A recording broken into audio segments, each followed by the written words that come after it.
Hold the freaking line, Patriots. This is John with Prepper Nation. How y'all doing tonight? It's been a week, hasn't it?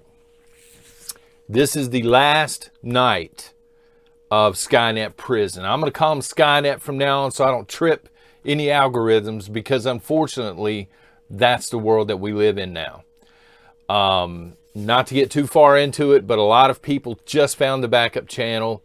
So to explain it in a couple of minutes or less, okay? Last Saturday, I was planning on doing a live stream for Shotgun, all right?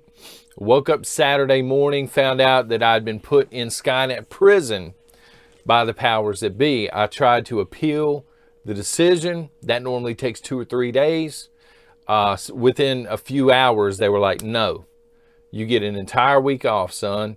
You can't post a video, you can't go live, and you can't post to the community section. I know what to do. To be quite frank, I did not know what to do. We had a backup channel. Thankfully, we had set that up a while back. And so I just started posting over there. The mods have been excellent here. Thank you very much. Everybody that has a Blue Wrench, thank you very much. To those folks that are in the bunker with me, God bless y'all. Y'all really helped me get the word out. And slowly but surely, you know, we've been seeing more and more like Premier crowd and Nation members finding the backup channel. But it really sucks. It has. And I ain't the only one. I don't want to be sitting here complaining, folks, okay? I'm not the only one. I ain't going to be the last. This is unfortunately something that is getting worse and worse. And we're going to talk about that tonight, all right? President Trump. He just got 2 years suspension from Facebook. He's in jail with me, son. We're in cell block C together, and I'm getting ready to get out. And guess what?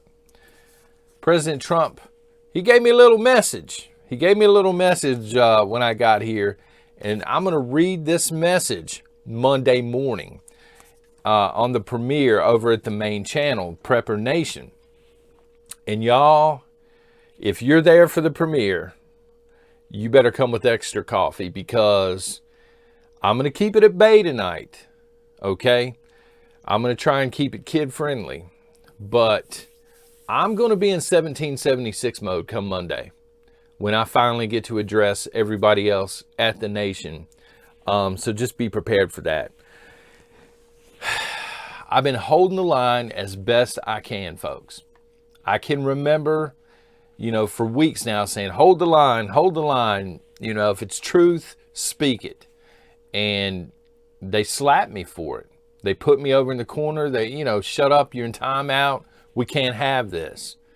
You know, take a week and think about what you've done, son, and then come back. Well, I'm going to come back, but ain't nothing changed. I can promise you that. I'm holding the line, and you folks here at the backup channel, thank God for y'all. You've been holding the line with me. Like I said, I know what to do. I started posting, and just mountains of comments and emails, even over like on Twitter and stuff. People have been tweeting hashtag hold the line. People really have had my back, and I appreciate that. I ain't going to forget it, okay? So tonight's show is about you folks. All right, we're gonna talk some prepping. We're going to get into some political stuff. But it's really a celebration. It's our last night, again, here in jail. So I had to do a little research. I've never been in jail. You know what I mean? But when you're in jail, supposedly the last night, right before you get out, they have a big old party, potato chips or whatever they got at commissary. I don't really want to bust into too many of my preps for the commissary or anything like that. But we're going to have a party nonetheless. We're going to have fun tonight. The truth serum comes out Monday morning. I'll just say that. Okay. So guys, I mean, what's going on is a book burning. We've talked about this previously. But for those that don't know what a book burning is, people always refer to, and I've done it, people refer to Germany circa World War II, okay? They're notorious for it, but it's been happening for thousands of years. All right, people come in, sometimes via religion, sometimes militarily, or they're just, fascists, and they come in and they get rid of the information, so you can't learn the truth. That's why I chose the quote to start Shotgun tonight. All right, and the truth is, this book burning is happening right now. I call it a digital book burning. But what it is, people used to get their information. I wish they still did, by the way. From books. Good old paper books. I still like them. I don't know about y'all. Good old paper books. But it's 2021 and not a lot of people get their information from there anymore. I would argue that the more intelligent people still go to books, but that's just me. Okay, that's my opinion. What's going on is a vast majority of people in this country and around the world now, they rely on the news and social media. They don't really watch it too much anymore on television. You still have your TV crowd, right? But for the most part, people rely on smart devices, stuff that's connected to the internet. Social media is the biggest. And you hear your news on social media, and sometimes you only see the headlines. You don't do any kind of research, and that's it. You just take it as gospel. And so what's going on now is when people are putting out an opinion that doesn't line up with the powers that be, that opinion is getting scrubbed off the internet. Digital book burning. I'm not telling you folks probably anything you don't already know, right? For God's sake, I was just talking about President Trump. I still call him President Trump. He, 2 years, he was banned while he was in the White House from using, certain social media platforms because they didn't want his message to get out. Now, you can agree or disagree with the message. That's not what's important here. What's important here is everybody should have an opinion, and everybody should have a right to express that opinion as long as they do so peacefully. Just because you disagree with somebody else on a key issue doesn't make it hate speech, son. It just means you disagree and you're trying to give the other side of the argument. You know what I mean? But they don't allow that anymore. I've even noticed, and I'm sure you folks have too, on social media now, when you express your opinion and it's something where they don't think they can ban you, they don't think they have the grounds to ban you or put you in jail for a week, they'll drop a disclaimer down below. And they'll say, well, according to such and such, the election results, blah, blah, blah. They can't stand the idea of somebody getting on here in front of a camera, right, or Twitter or whatever, and speaking their mind without the narrative being right there in front of somebody's face. They can't stand the idea that information is flowing freely. And that's not a good sign, folks. That is not a good sign at all. I don't know. I'm sitting here thinking, how do we change it? But I really don't know. People have been saying, well, you can go to Rumble or you can go to BitChute, and we're on both of those. And look, folks, I know I ain't been posting to Rumble. And the main reason I haven't been posting to Rumble is there's not a lot of people over there.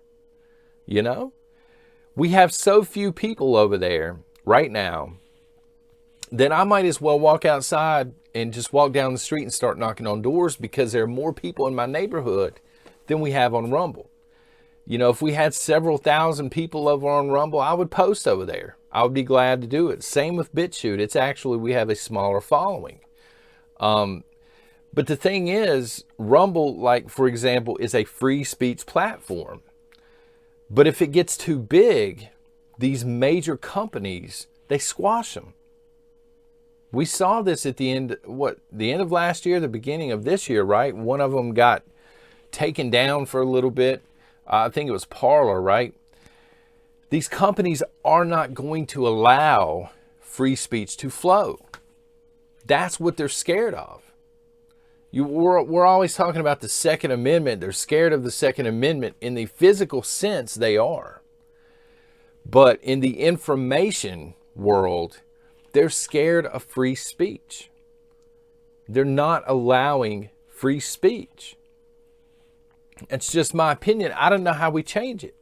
Because these companies, again, they either squash the platform when it gets so big, or they'll buy the platform. The platform ends up selling out. And we see it time and again. People talking about, they may word it differently. All right, creators here on YouTube, everywhere. They may word it differently. They may not say hold the line. They may say something else. But once they get smacked on the hand, all of a sudden they get back in line and they're worried about, their platform more than they are free speech. I'm not that guy. I'm more worried about the country that we have left, what's left of it. I'm worried about free speech. I'm worried about the world that my kids are going to have to grow up in. They're growing up in scary times, and it doesn't seem to be getting any better. And I'm sorry for being the party killer by bringing this up, but I mean, it's an important deal, and we deal with this on a regular basis. You folks know. You're over on Twitter or you're on Facebook or what have you, Instagram. You have to deal with it all the time. It's obvious that this channel is about free speech. We're pro Second Amendment. We're conservative. And yet when you come here, when I come here, I get hit with a commercial, pushing Stacey Abrams, her narrative. I mean, they're targeting people specifically. They're trying to get their message in front of people nonstop. And if we try and fight it with free speech, we're getting swatted back. And it sucks. I mean, again, we're going to talk about this in graphic detail Monday, all right, over on the main channel. So this is pre-recorded. I'm actually camping as you watch this. I cannot wait to get back and read the comments, by the way. But I'm camping with, unless they've bailed on me, Outlaw Prepper, which is my wife's Uncle Jack. And again, Outlaw Prepper here on YouTube. And Caveman James, who I don't think he has a YouTube channel outside of ghost hunting. The thing with these two, Jack can survive. He's... Okay, so Outlaw Prepper is a prepper, but we prep differently. I'm the kind of guy that I stack emergency food. I've got a water filtering system. He's a hillbilly. He'll go out into the woods and he can survive. He can, he'll eat fish every day. He knows what to do out there. He's more of a bushcrafter, I would say, than he is a straight line prepper. Caveman James, on the other hand, he's not a prepper at all. You know how I'm talking about? We all have people that are going to show up at our house and they're going to say, feed me. When that time comes, Mad Max hits, feed me. And I have several friends that are like this. They're not interested. And he's one of the few that I would actually take in for a while. He's one of the ones that I have a bucket set aside, and I'm going to be like, I told you so. Here's your bucket, son, and here's a list of things I need you doing. James, his survival, I don't mean to slight the man. He's a cool dude. He's intelligent in his own way. He's very, very good with technology. He understands that stuff, believe it or not. You see him on camera, you're like, no way, but this guy is like a tech genius. But when it comes to survival, there are only a few things he's decent at. And he'll admit it to you. He doesn't care. He doesn't want to learn these things. He doesn't want to prep. And it's going to be interesting because the reason I'm bringing this up is we're going to shoot some footage while we're out there. Obviously, I got the GoPro charged. I'm going to have my iPhone. Jack will have his iPhone, etc. And he's going to post content over on Outlaw Prepper as well. So you might see me in the background, son, on one of his videos, but it's going to give interesting perspective. For example, we're going to take an MRE, at least the plan is, take an MRE, set it in front of James, who has never seen an MRE, and he doesn't know the first thing about them. And we're going to see, you know, what he thinks about the MRE. Can he figure everything out? And then does he enjoy the MRE? Does he think it sucks? Does it taste good? Is it something he would eat again? This sort of stuff. I also want to do a video, if I can get him to do it, where I'm sitting down with him, kind of like prepper and non-prepper, and just see where his head's at. Why is he not a prepper here in 2021? I think that would be an interesting video, because he'll give it to me straight, son. He'll tell me why. He doesn't think prepping is stupid. He's just not interested. I've tried everything. Do you guys have somebody like that in your life where you've just tried to explain to them, look, man, the economy is trash. The food supply is breaking down. I mean, he was at my house way back when we had a tornado. Okay, we had a tornado. That's what woke me up. He was here. We had had a birthday party earlier in the day. He was still here. The power went out. We're like, what's going on, son? We walk outside. There, you know, blue and red lights everywhere. And for me, the light switch went off. And I was like, well, I need to get into this prepping.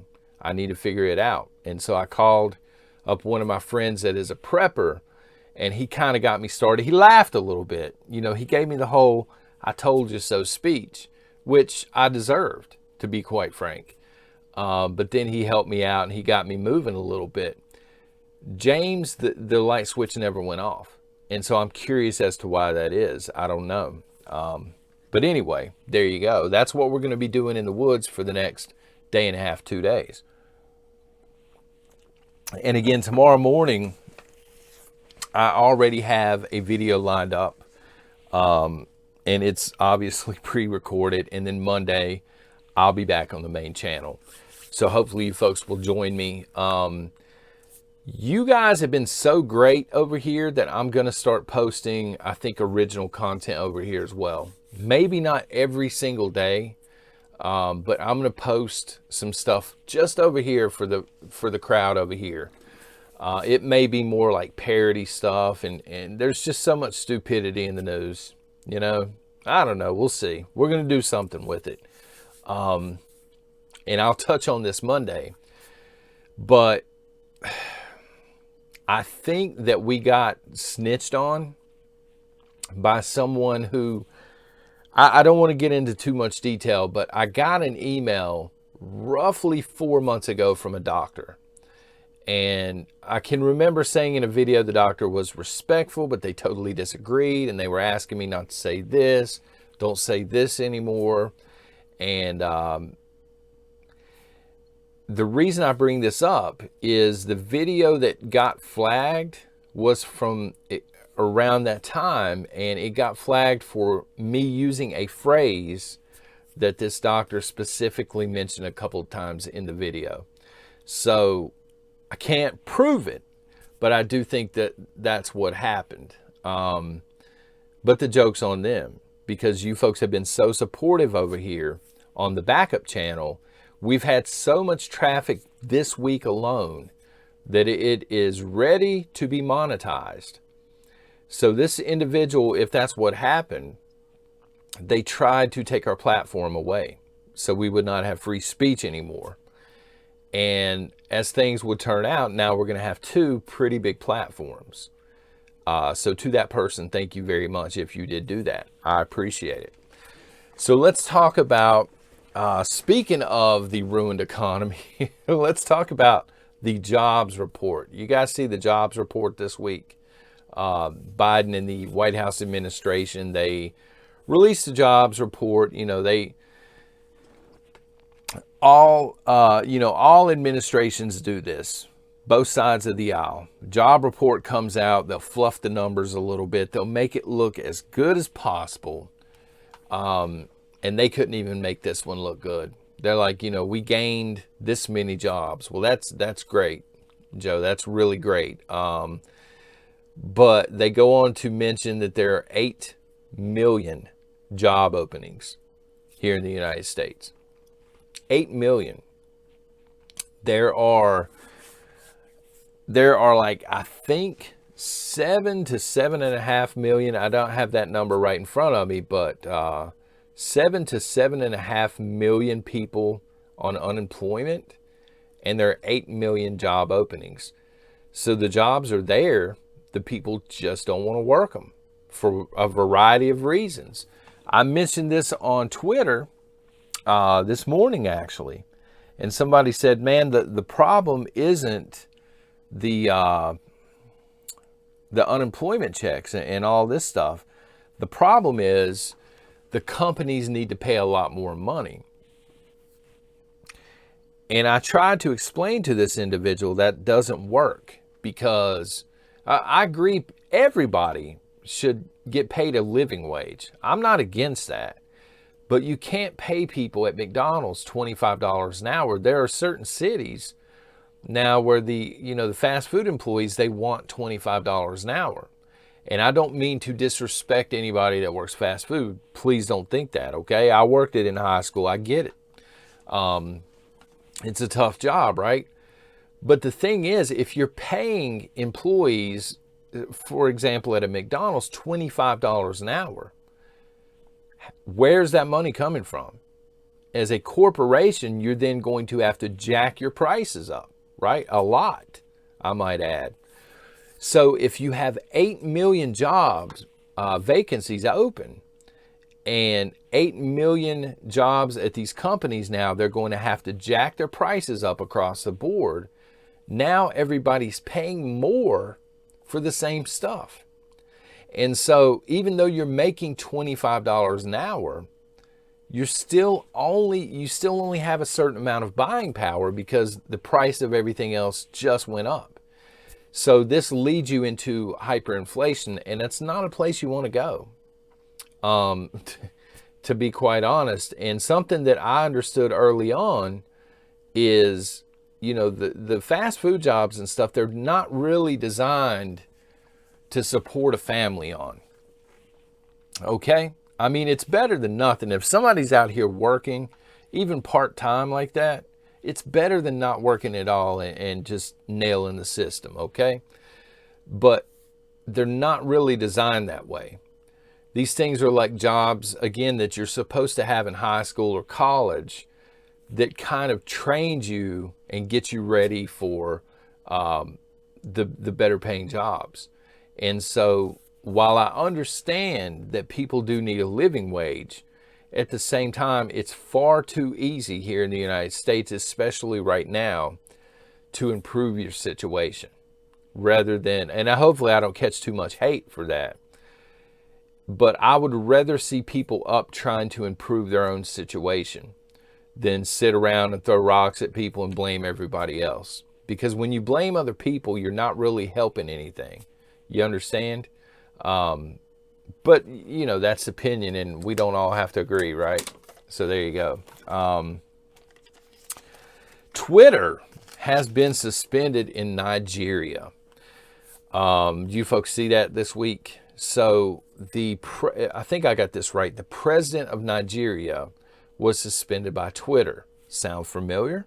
We had a president, Donald J. Trump, and he got suspended by Twitter as well, which is ridiculous. But I digress, son. So Nigeria, they are like, nah, we're not playing this game. You're not pulling the Donald Trump with us. So they are suspending Twitter throughout the country. And this is what needs to happen, folks. And look, I know Nigeria is a small country. Okay, I know this is not going to impact Twitter in a huge way. It's like my beloved Surrey County here. Mount Airy is part of Surrey County here in North Carolina. So anyway, same thing at the beginning of the week. The town council or the city council here said, you know what? Coke has went too woke. And the city council, in case you haven't heard, actually has banned Coca-Cola here. They're pulling the machines and everything out. They're just not allowing Coke to come in at this point. And some people are like, they can't believe it. But this is how you must deal with the lunacy. If they're going to cancel or try to cancel your free speech and browbeat you into a corner, then you have to rope that corner off and not allow them in any further. And that's what this county, and again, this county, I mean, look, Coke's not going to go broke over this county, but it's more like thumbing the Coca-Cola company in the eye. And I really wish more places would do this. You know, if Coke wants to go uber woke, let them. That's their choice. And it's also your town or your city's choice as to whether or not they can do business there. Let them stick to places, you know, like Portland and Austin, Texas. Let them do their business there. And let you know, flyover country, if you will, here in America, kick them out. You know? So anyway, getting back to Twitter here. Sorry, I'm off on a rant now. Yeah, Nigeria just done with them. And other countries need to pile on at this point. And they need to put an end to it, because that's how you end this. We were talking about that, you know, at the beginning of the show. That's how you do it, I think, is the pocketbook. It always comes down to money, doesn't it? All of these greedy, the bureaucrats that we have in Congress and Senate, they don't care about us. You know what I mean? They don't. We know this. The CEOs of these companies, all of these woke Hollywood types, y'all know the types, right? That's how you end it. You hit them in the pocketbook, right? LeBron James wants to come out here and he wants to talk a bunch of nonsense. That's his right.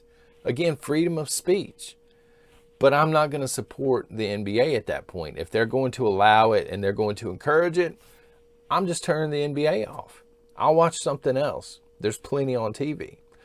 Netflix wants to go woke. Great. I'll cancel my subscription and I'll take my money elsewhere. That's how you have to deal with it. So Nigeria, not playing around. I'll tell you somebody that is playing around. Gavin Newsom. Y'all ever heard that name before? Californians on here like, yeah, we know who you're talking about, son. He's trying to woo people back to California. It's kind of like that old, I'm not going to sing it. I'm not even going to attempt it. That old LL Cool J song, Going Back to Cali. Gavin, son, ain't nobody going back to Cali at this point. If people left California for greener pastures, why would they come back? You know, he's trying to offer incentives now.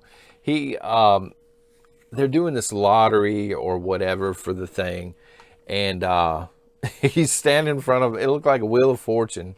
And he's just making a sales pitch for people to come back to California. Nobody's coming back. Brother, your state is leaving you. What happens is all of these woke individuals that you have running around, you know, looting and all these autonomous zones and all this nonsense. That's going on, I think, in Minneapolis right now. These people, they squat all day. They don't work. Some of them do, but most of them don't. They don't pay taxes. They're not actually bringing any sort of wealth to your state. And the people that are working, the people that do have wealth in your state that could, you know, enrich your state, they're leaving. People in Hollywood are moving out, son. They're tired of it.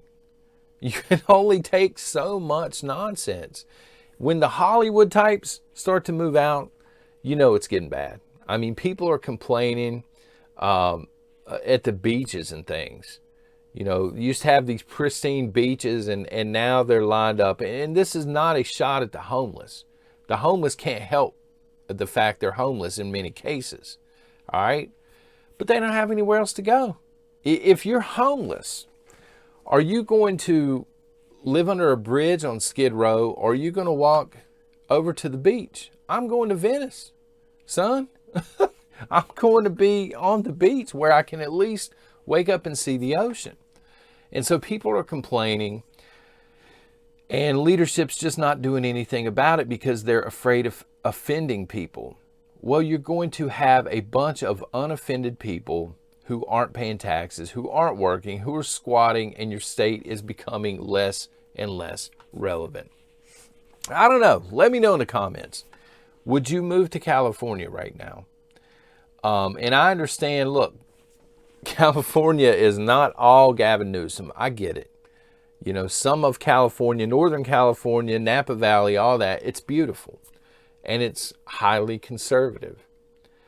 But that is because they have conservative leadership, they have conservative sheriffs, and they keep the nonsense at bay. But for the rest of the state, I mean, in terms of conservative, it's a total loss. You know, people are moving out. So we have an exclusive photo here. I wrote that down, exclusive photo. Oh, this is going to be something. So Iranian warships, you guys been hearing about this? They say that Iranian warships, the U.S. is tracking these warships, and they say they might be headed to Venezuela. We have an actual photo. You ready? There it is. There's two of them actually, but the photo only shows one of the Iranian warships. They are in it, apparently John boats or something. I don't know. I'm just trying to be funny. They're rowing their way over to Venezuela. For what? I mean, really? Are you... Venezuela is in the middle of a civil war. For those that don't know. Their economy has been Gavin Newsomed and AOC'd into the ground. The fiat currency is completely worthless. Hyperinflation going on. Just socialism 101 at work. They have two presidents. They have two militaries. Nobody knows who's in charge. Of course, enter Iran. Why not? What are they doing? Are they taking weapons to one of the two militaries there in Venezuela? What does Iran have to gain by doing that? I mean, I guess it's possible, but doesn't Iran have its own problems right now? I mean, really, their stuff is blowing up and catching on fire left and right. Are they bringing food to the people in Venezuela that are starving because socialism has failed them?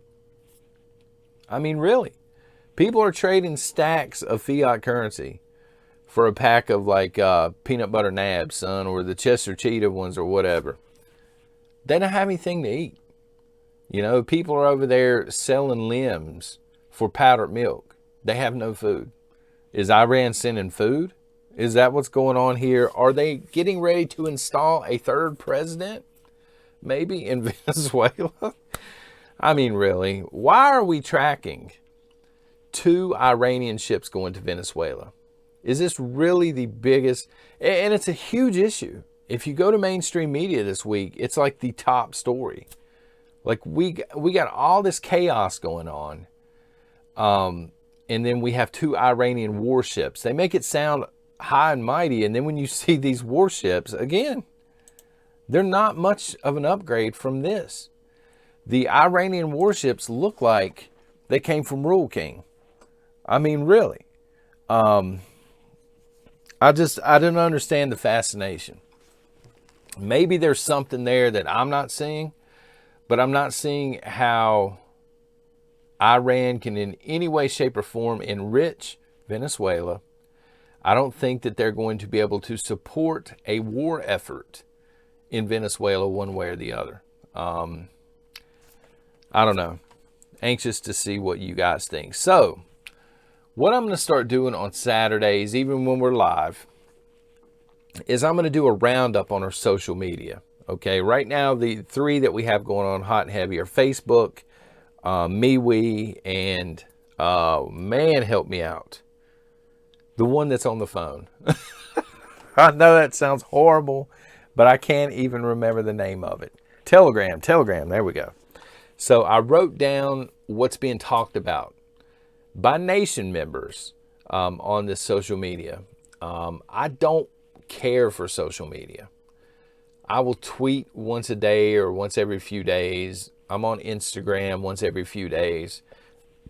I'll poke my head. I'm like looking through the shades when I go to Facebook and MeWe just to see what they're talking about. So on Facebook, Nation members are talking about this week how the price of meat has doubled and how Aldi, the grocery store, right now it's insanely high. It's very high priced. We knew the meat was going to go up. Obviously, all the food's going up and the portions seem to be coming down. I just ordered, I noticed this tonight actually. I was ordering some more MREs because again, we're taking some with us camping, but I'm replacing those and putting them back out on the shelf with a better, a Best Buy date or whatever. And so anyway, I noticed that they're getting more expensive online by only a couple of dollars, but still, even the MREs are going up. So don't expect it to come down anytime soon. Okay, the jobs report that we were covering earlier said, 2022, but it was toward the end of 2022. They're saying right now that we're in a recession. Thank you, Captain Obvious. Nobody knew that.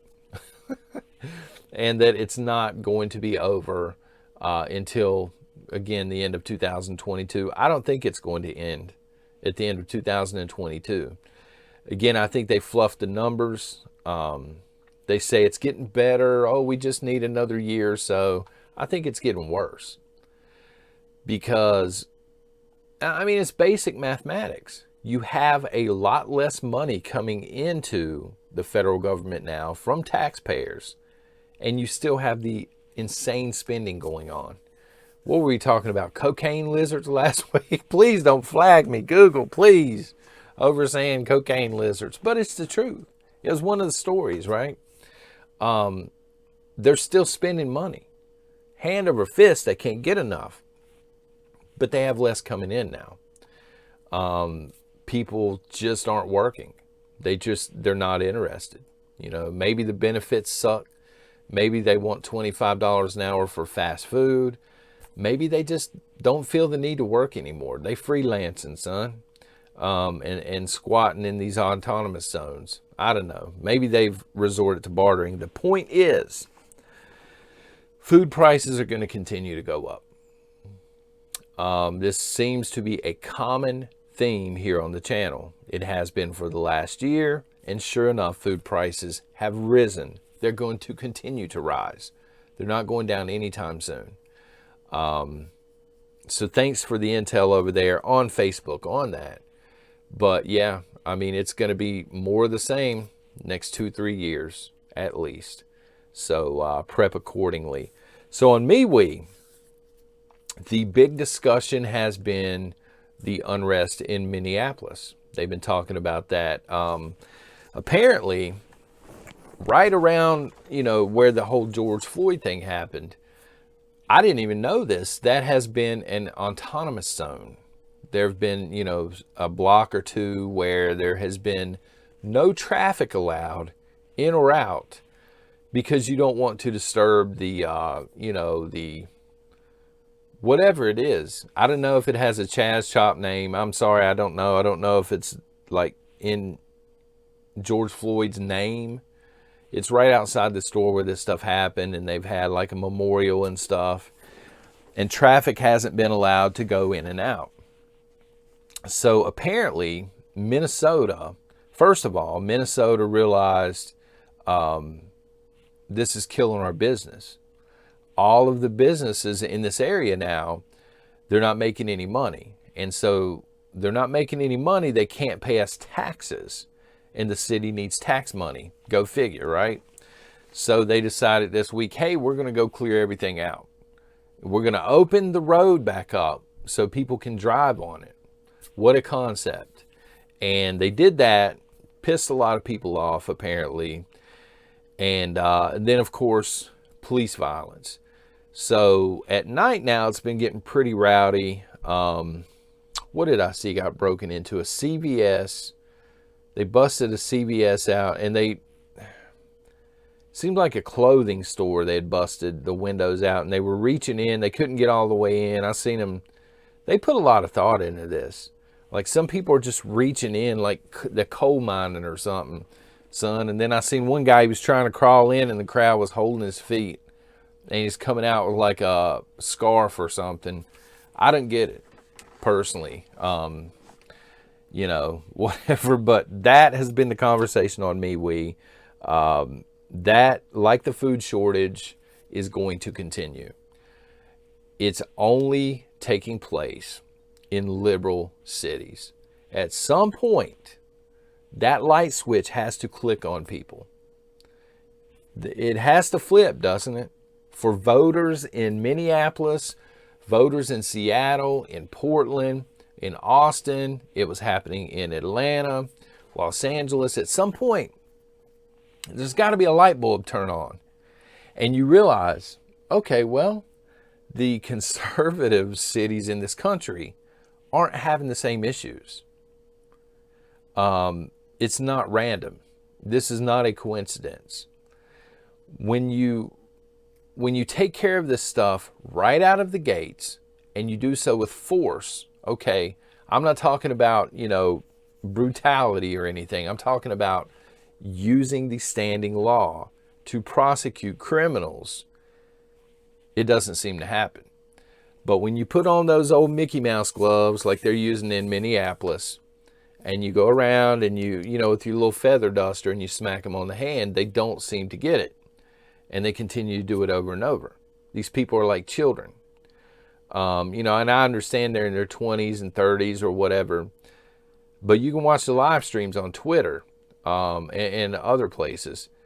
These people are like illiterate children. They really are. You hear them, and I don't mean that, I can't believe I'm saying it. I don't mean it to slight their intelligence. It's just that they talk back and forth on live stream in a broken language. Like, I can't even believe people are talking back and forth like this.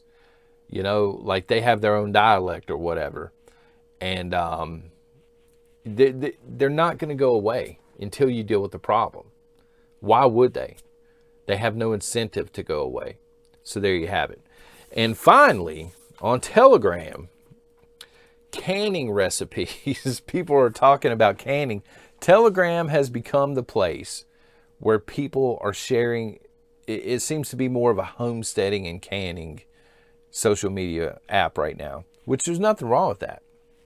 There's great advice over there. But they're trading canning recipes back and forth. They're posting a lot of pictures of their homesteads, their farmlands. There's some awesome information over there. If you're interested in that kind of stuff, Telegram here at Prepper Nation is the place to be. Again, Facebook, it seems to be information on food prices and more financial stuff. I think I saw some cryptocurrency news over there that was being posted.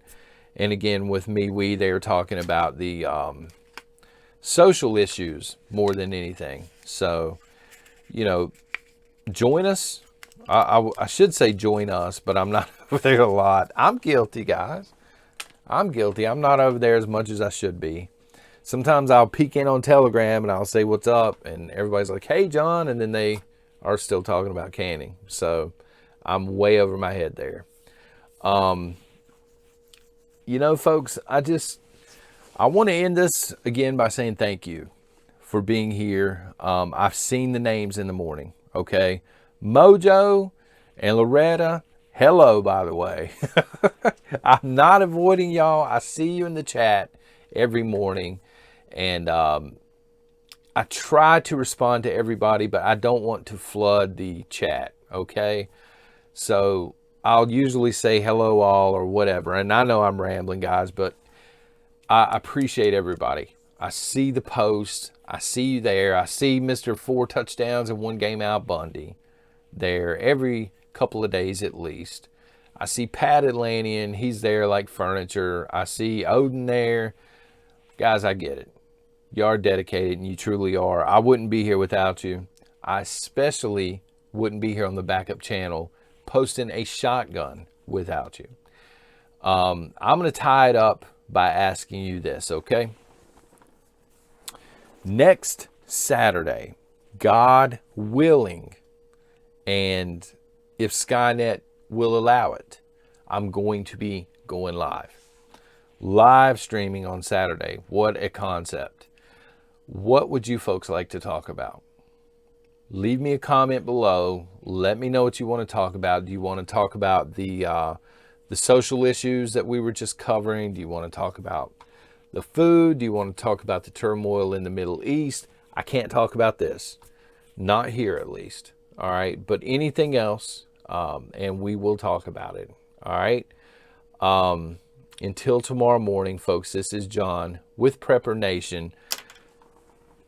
You're not going to want to miss Monday morning's premiere over on the main channel. I'm just saying, get your muskets ready. This is John with Prepper Nation. God bless.